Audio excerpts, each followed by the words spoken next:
ఆంధ్రప్రదేశ్ రాజకీయాలు ప్రస్తుతం అమరావతి రాజధాని అంశం చుట్టూ అత్యంత వేగంగా తిరుగుతున్నాయి. ముఖ్యంగా తెలుగుదేశం పార్టీ అధినేత నారా చంద్రబాబు నాయుడు మరియు వైఎస్ఆర్ కాంగ్రెస్ పార్టీ సీనియర్ నేత అంబటి రాంబాబు మధ్య జరుగుతున్న మాటల యుద్ధం రాష్ట్ర వ్యాప్తంగా చర్చనీయాంశంగా మారింది. ఇటీవలే పార్లమెంట్లో ఏపీ పునర్వ్యవస్థీకరణ సవరణ బిల్లు 2026 ఆమోదం పొంది అమరావతికి చట్టబద్ధమైన ఏకైక రాజధాని హోదా దక్కడంతో కూటమి ప్రభుత్వంలో కొత్త ఉత్సాహం కనిపిస్తుంది. ఈ నేపథ్యంలో అమరావతిని నిర్వీర్యం చేసేందుకు గత ప్రభుత్వం ప్రయత్నించిందని ఆరోపిస్తూ చంద్రబాబు నాయుడు అంబటి రాంబాబు వ్యాఖ్యలపై తీవ్రస్థాయిలో విరుచుకుపడ్డారు. ముఖ్యంగా అంబటి రాంబాబు గతంలో చేసిన కొన్ని వ్యక్తిగత విమర్శలు మరియు అమరావతిపై ఆయన వ్యక్తం చేసిన సందేహాలకు చంద్రబాబు తనదే శైలిలో కౌంటర్ ఇచ్చారు. అంబటి వంటి నేతలు కేవలం కాలక్షేపం కోసం మాట్లాడతారని, రాజధాని నిర్మాణం అనేది ఒక తరం భవిష్యత్తు అని ఆయన స్పష్టం చేశారు. మరోవైపు వైఎస్ఆర్సీపీ ప్రతిపాదించిన మావిగన్ కారిడార్ అంశంపై కూడా రాజకీయ దుమారం రేగుతుంది. మచిలీపట్నం, విజయవాడ మరియు గుంటూరు నగరాలను కలుపుతూ అభివృద్ధి చేయాలనే ఈ ప్రతిపాదన అమరావతికి ప్రత్యామ్నాయంగా కాదని,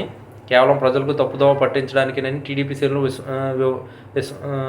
విమర్శిస్తున్నాయి. మావిగన్ పేరుతో జగన్మోహన్ రెడ్డి ప్రభుత్వం కొత్త నాటకానికి దింపిందని చంద్రబాబు ఎద్దేవా చేశారు. అమరావతిని గ్రాఫిక్స్ అన్నవారే ఇప్పుడు కొత్త కారిడార్ పేరుతో కాలయాపన చేస్తున్నారని ఆయన మండిపడ్డారు. రాజధాని కోసం భూములు ఇచ్చిన 33,000 మంది రైతుల త్యాగాలను అంబటి రాంబాబు అపహేళన చేస్తున్నారని, ఇది రాష్ట్ర దోహమేనని చంద్రబాబు అభివర్ణించారు. అంబటి రాంబాబు ముఖ్యమంత్రిపై చేసిన కొన్ని అనుచిత వ్యాఖ్యల నేపథ్యంలో ఇప్పటికే ఆయన అరెస్ట్ కావడం రాష్ట్రంలో శాంతి భద్రతల సమస్యను తలెత్తి చేసింది.